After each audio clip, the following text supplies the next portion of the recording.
Vamos a hablar de tumores neuroendocrinos abordando estas patologías, cómo los debemos enfocar.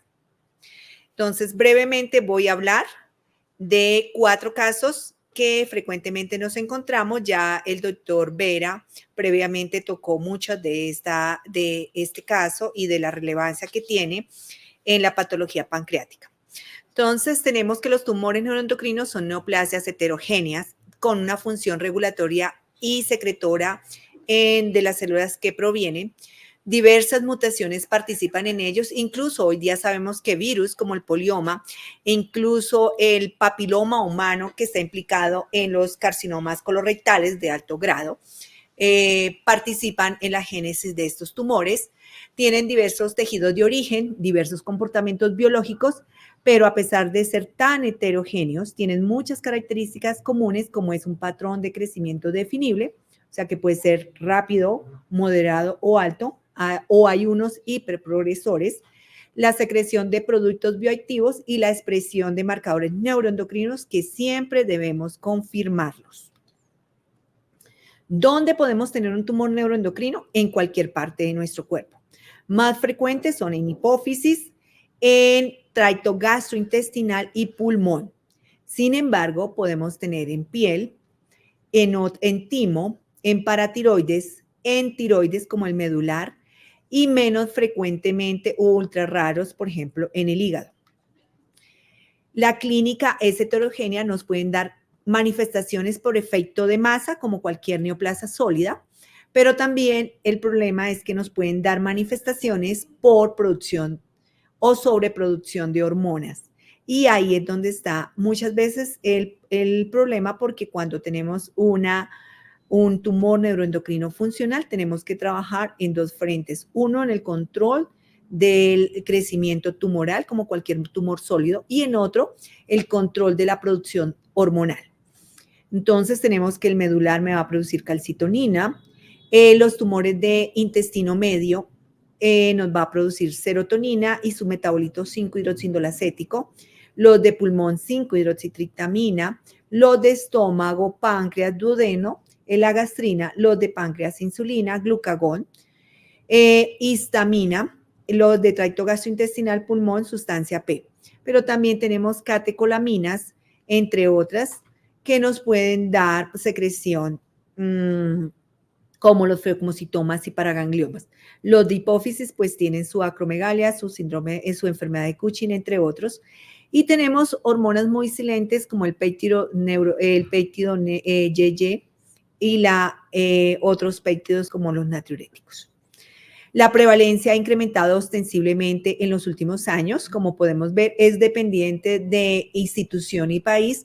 Los países orientales tienen más incremento en las neoplasias de recto, pero en general todas estas neoplasias han crecido. ¿Y por qué han crecido? Porque somos más conscientes de que existen, porque nuestros radiólogos son mucho más expertos en detectarlas, porque nuestros patólogos también son más expertos en discriminarlas y porque el paciente tiene acceso a más tecnología y por eso podemos encontrarlos. Entonces vemos que la prevalencia en algunas neoplasias ha incrementado hasta el 600% en los últimos años. Y esta sobrevida va a depender de el compromiso, si es local, regional o distal, y también del sitio.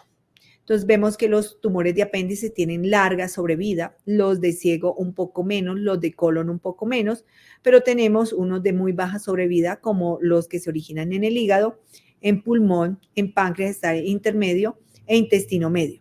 Y también la sobrevida se va a disminuir ostensiblemente si el paciente lo diagnosticamos con compromiso regional o si lo tenemos en compromiso a distancia. Por ejemplo, en pulmón, si tenemos una enfermedad a distancia, pues la sobrevida se cae dramáticamente en los siguientes años. Entonces, lo ideal es que los podamos detectar en enfermedad local y máximo en enfermedad regional, que no nos lleguen en enfermedad distante.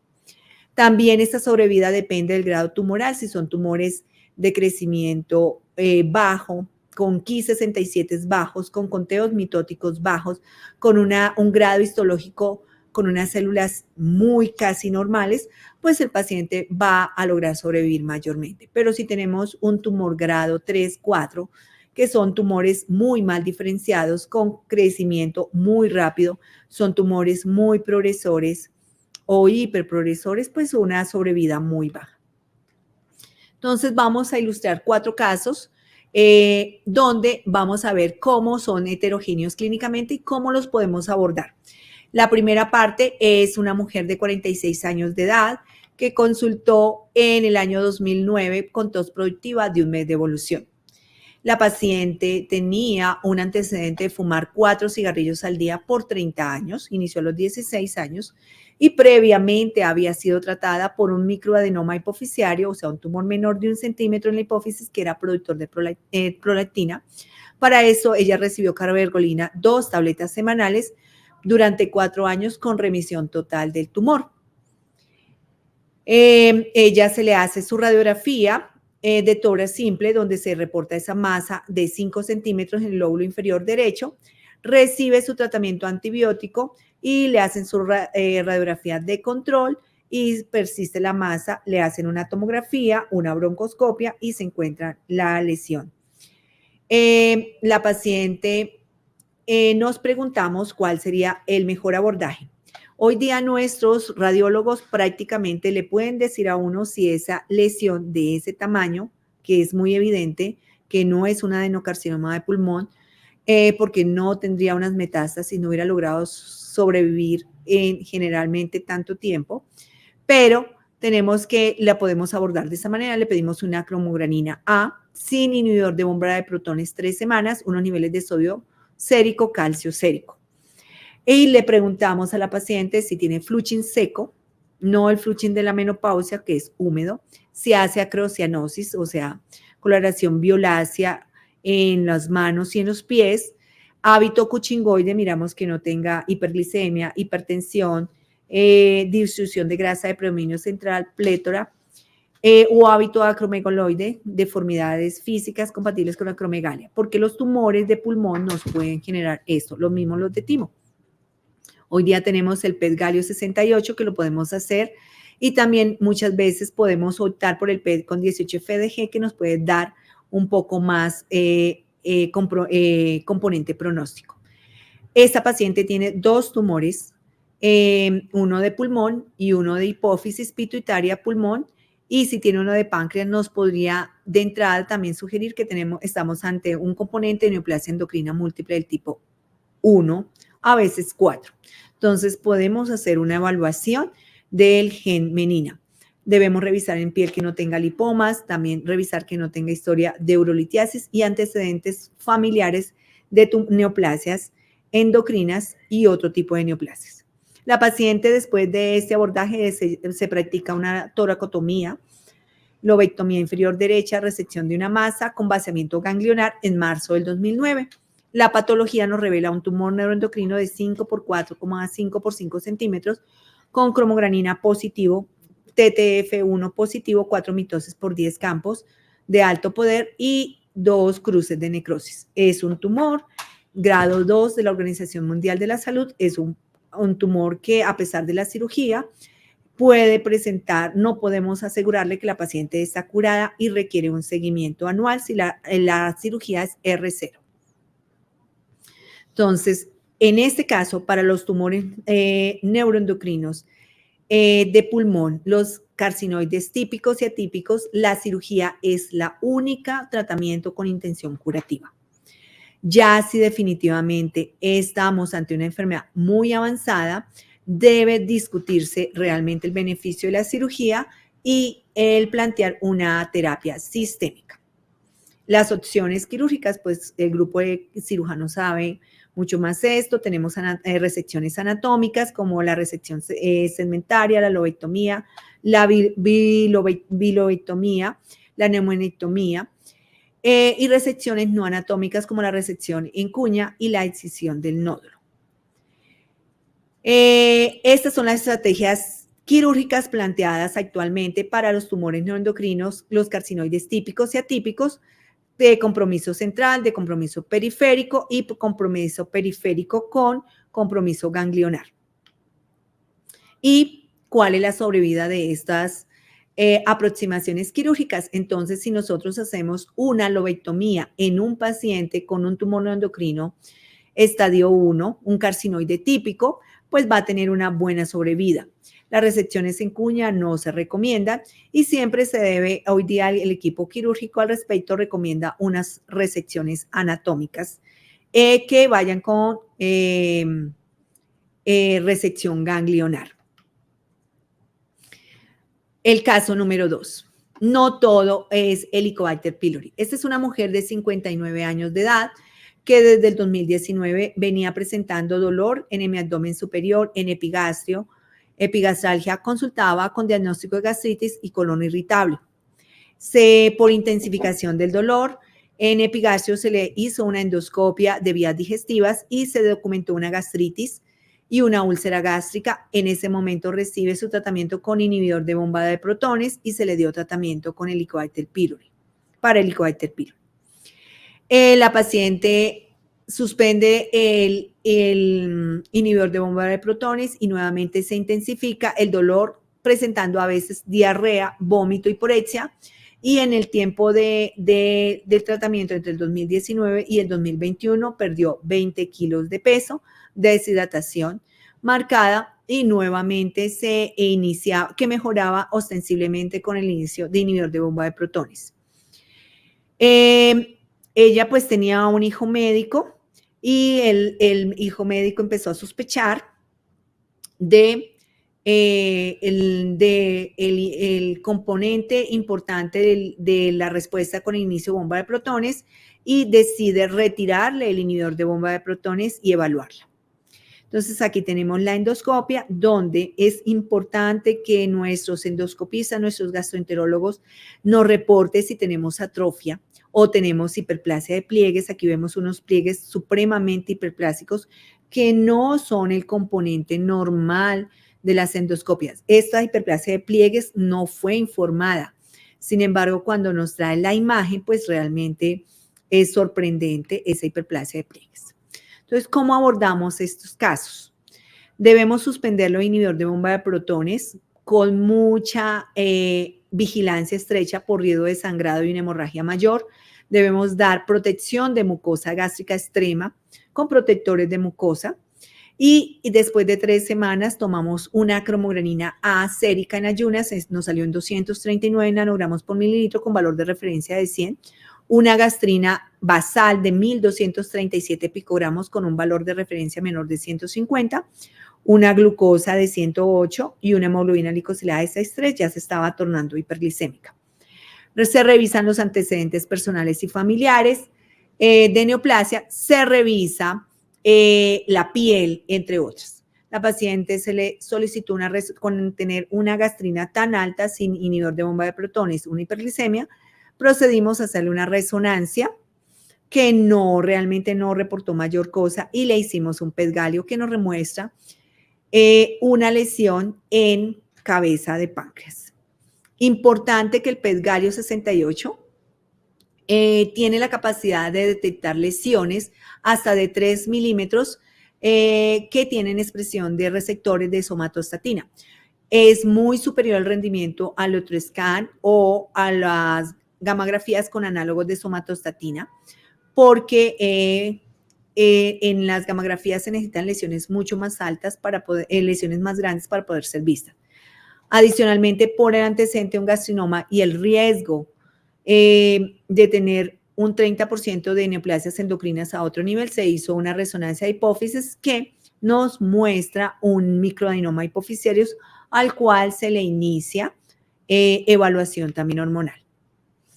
Hay que recordar que las lesiones gástricas tenemos 3 subtipos grandes de tumores no endocrinos gástricos. El tipo 1, que es el mucho más frecuente, que es el 80% de los casos, generalmente son pólipos múltiples, la mayoría son menores de 10 milímetros, pero tienen un contexto de gastritis atrófica.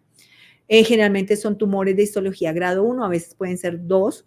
La gastrina también está elevada, pero tienen un pH alcalino, son pHs elevados. Nosotros podemos hacer una pHmetría si tenemos dudas de esto. Y el riesgo de metástasis es muy bajo, realmente es un tumor de relativamente comportamiento benigno y el manejo generalmente es lo regional, aunque ahorita tenemos medicamentos que inhiben gastrina. El tipo 2, que es en este caso, que es relativamente el 6% de casos, pueden ser lesiones múltiples, puede haber hiperplasia de pliegues o pólipos en el estómago, pueden estar asociados a MEN1. La histología es grado 1, pero también puede haber grado 2. Los gastrinomas, así tengan histología grado 1, son metastásicos desde el inicio. El pH es muy bajo, generalmente inferior a 2, y se manifiestan por diarrea, por gastrina y por úlceras gástricas. La metástasis es alta y la muerte relacionada al tumor, desde que actualmente con los inhibidores de bomba de protones, los análogos de somatostatina y la cirugía, está por inferior al 10%.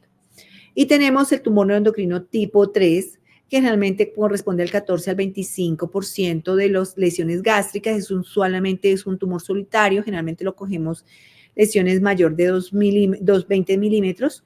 La histología son tumores más agresivos, la gastrina acá es normal, no está alta, la pHmetría es normal y son tumores muy agresivos, 50 al 100%, aunque hay reportes de caso de manejo ya, polipectomías y manejos locales con vigilancia estrecha.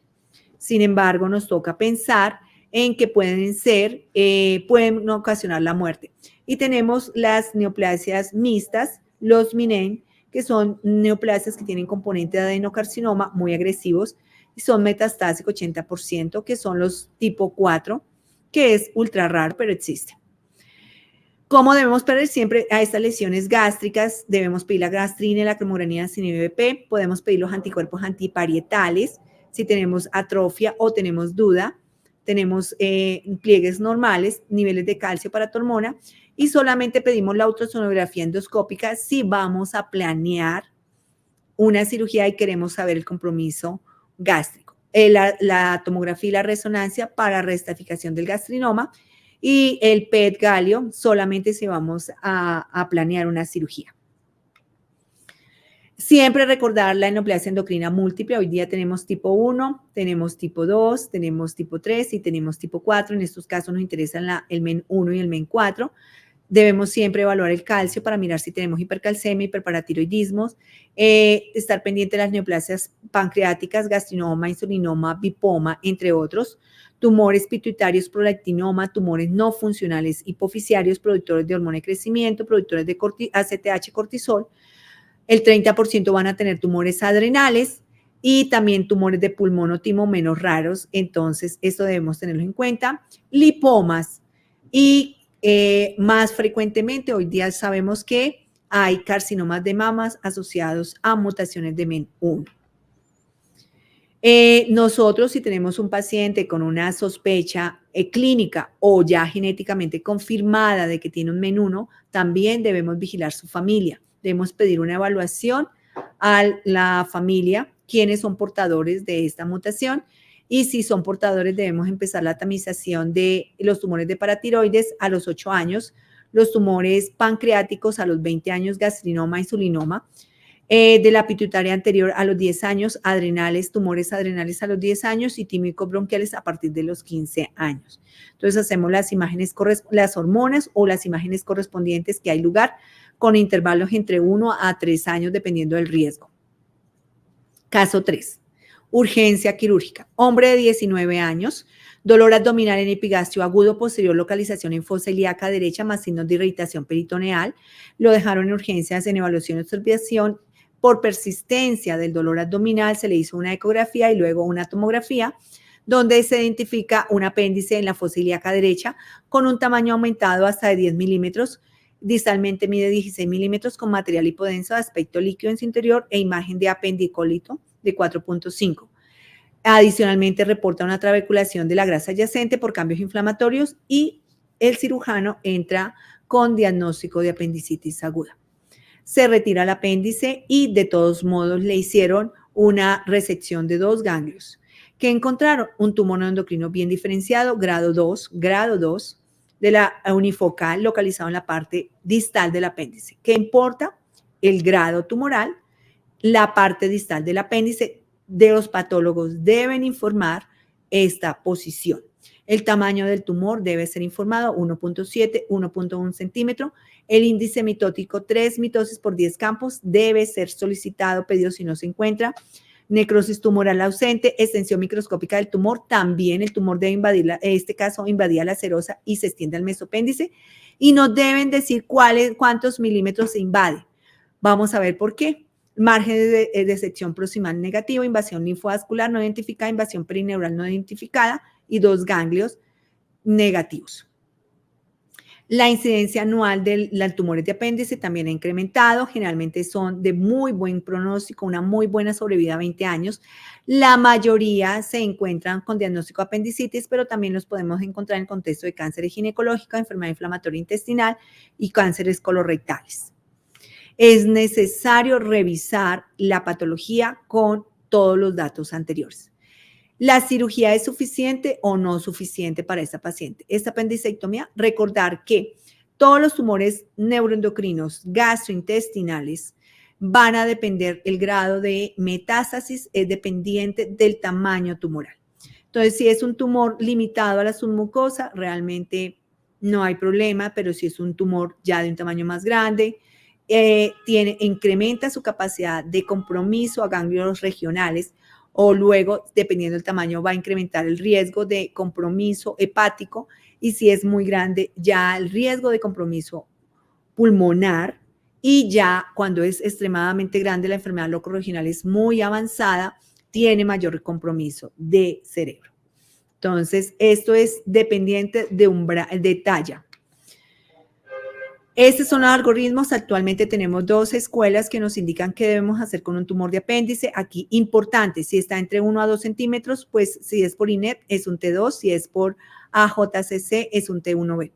Luego miramos el compromiso y la infiltración del mesoapéndice. Si es menor de 13 milímetros, podría quedarse con apendicectomía, y sobre todo si está en la punta. Y la cirugía, pues tiene bordes negativos. Si ya empieza a tener más de 13 milímetros de invasión, es un tumor entre 1 a 2 centímetros o más de 2, ese paciente debe ir a una hemicolectomía derecha con resección de ganglios. Pero, ¿qué pasa? Actualmente tenemos más de 14 grupos poblacionales publicados, y ahorita viene uno mayor que nos va a resolver varias dudas con respecto a la cirugía de apéndice, teniendo en cuenta que este es un tumor con muy buen pronóstico a 20 años, independiente del compromiso locorregional. Cuando hacemos una hemicolectomía derecho con vaciamiento ganglionar, realmente debemos recordar que vamos a hacer un sobretratamiento en el 70% de los casos, y solamente vamos a impactar en un 30% de los casos que van a tener tumores que realmente van a tener compromiso ganglionar. Entonces, siempre vamos con eso, esa situación. Entonces, ¿qué otros exámenes solicitamos el tumor neuroendocrino de apéndice? Podemos solicitar un PET galio 68 si el paciente se nos quedó en la duda, en la zona gris, entre 1 a 2 milímetros, menos de 3 milímetros de invasión, si no teníamos ganglios, si el tumor estaba en la base y no en la punta. En esos casos nos podemos ayudar con un galio 68 para definir una segunda cirugía y una cromogranina asérica sin bomba de protones.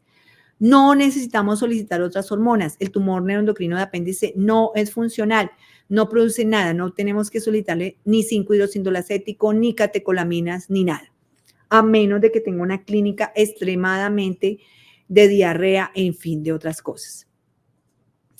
La apendicectomía si la apendicectomía es suficiente, si es un tumor menor de 1 centímetro, si no hay compromiso local, si está en la punta, es suficiente, ese paciente no requiere seguimiento. Si el paciente requiere de acuerdo al riesgo, de acuerdo a la escuela que estamos, requirió una hemicolectomía derecha, y en el vaciamiento ganglionar no hay ganglios linfáticos, también no requiere seguimiento tumoral. Si el paciente requirió una hemicolectomía derecha más linfadenectomía y se encontró compromiso de uno o varios ganglios, ese paciente se recomienda hoy día ser seguido como un tumor neuroendocrino de intestino medio. Sin embargo, en 1,897 pacientes, menos de 20 casos recurrieron a los 72 meses. En 1 de 2 recurrencias en 70 pacientes con este tipo de cirugía. Entonces, realmente, ahí viene, hoy día se está planteando si es que estamos cuando, si la hemicolectomía en la mayoría de casos es un sobretratamiento. Pero eso es algo que se va a resolver en los siguientes años. Caso 4, este es un caso que me impresiona porque nuestros radiólogos cada vez tienen una curva de aprendizaje muy alta en el reconocimiento de lesiones retroperitoneales, neoplásicas y en el reconocimiento de tumores neuroendocrinos. Este es un ganglio inesperado, un hombre de 52 años, con hipertensión a los 41 años, hipotiroidismo subclínico, diagnosticado en el 2015, tiroiditis autoinmune, una esofagitis grado 2, una insuficiencia de vitamina D, sobrepeso. Se le pidió una ecografía por esa dispepsia y se identifica un ganglio precavo de bordes irregulares con pérdida del hilio graso de diámetros aproximados de 22 por 16 milímetros. ¿Qué hacemos? Una tomografía. La tomografía nos reporta una adenomegalia en la raíz del mesenterio en estrecha relación del aspecto distal de vasos mesentéricos superiores de contornos espiculados sin áreas focales de engrosamiento anormal de asas adyacentes, muy vascularizado. La lesión, los tumores no endocrinos son lesiones muy altamente vascularizadas. Hoy día nosotros debemos consultar con el radiólogo cuando vemos una lesión altamente vascularizada a nivel de tracto gastrointestinal, a nivel de pulmón, y ellos nos pueden definir, ellos tienen un patrón radiológico importante. En este caso, prácticamente el radiólogo nos decía su tumor no endocrino. ¿Cómo lo abordamos? El 50% de los tumores no endocrinos intestinales tienen sobreproducción de serotonina. ¿Qué le hacemos? Una solicitud de 5-hidroxindolacético en 24 horas. En orina 24 horas, esos pacientes debemos hacerlos con una dieta restringida, aguacate, nueces, bebidas negras, debe solicitar la dieta, debe solicitar el frasco con preservativo para mantener estable el 5-hidroxindolacético y la orina se debe mantener a menos de 8 grados. Las recolecciones de orina no sirven que el paciente las deje en el carro y que el carro alcance temperaturas de 30 grados porque se degradan muchas cosas. También porque era hipertenso, se le citaron metanefrinas totales en orina 24 horas y le solicitamos una cromogranina A y una grasina que fueron normales. Este es el abordaje básico. Con este paciente, si tienen dudas o el cirujano quiere hacer una redestaficación, una planeación mayor, pueden pedirle un PET galio 68. PET galio 68 nuevamente puede darnos información de lesiones hasta de 3 milímetros. Entonces, este es el abordaje de las principales lesiones frecuentes de tumores neuroendocrinos. Ya el doctor Vera habló de las pancreáticas. Este paciente, entonces, obviamente el cirujano le pidió el PET galio 68 y reporta una lesión ahí en la raíz del mesenterio. Pero los tumores neuroendocrinos de intestino medio son múltiples y se debe hacer un abordaje muy importante. Aquí se le resecaron 27 centímetros de intestino en la lesión mesentérica, pero se le resecaron más de 5 lesiones tumorales, 5 primarios que no fueron vistos por el PET galio, porque eran lesiones de 2 milímetros, 3 milímetros, y eso es muy importante revisarlo. Si alguien quiere una mayor aproximación, pueden ver la plataforma de intelecto.fsr.fb.org.co. En Intelecto ustedes pueden hacer una revisión más exhaustiva del manejo quirúrgico de todos los pacientes en el Congreso de Tumores Endocrinos que tuvimos el mes pasado. Seguimiento. Si el paciente queda en un R0 radiológica, que es muy diferente al R0 patológico, entonces se queda sin manejo sistémico y se hace seguimiento con PET y tomografía o resonancia dependiendo del gusto, más biomarcadores como cromogranina A y 5-hidroxindolacético en orina 24 horas. Y para finalizar, entonces los tumores neuroendocrinos son frecuentes. Los desafíos que tenemos hoy día es búsqueda temprana de estas pacientes, un trabajo en equipo. Realmente esto se debe presentar en equipo, donde participe radiólogo, cirujano, patólogo, gastroenterólogo, endocrinólogo, oncólogo, laboratorio, genética, medicina nuclear, radioterapia. Debemos siempre evitar el sobretratamiento, siempre evitar las cirugías que no aporten realmente un impacto global en la enfermedad y brindar calidad de vida. Muchas gracias.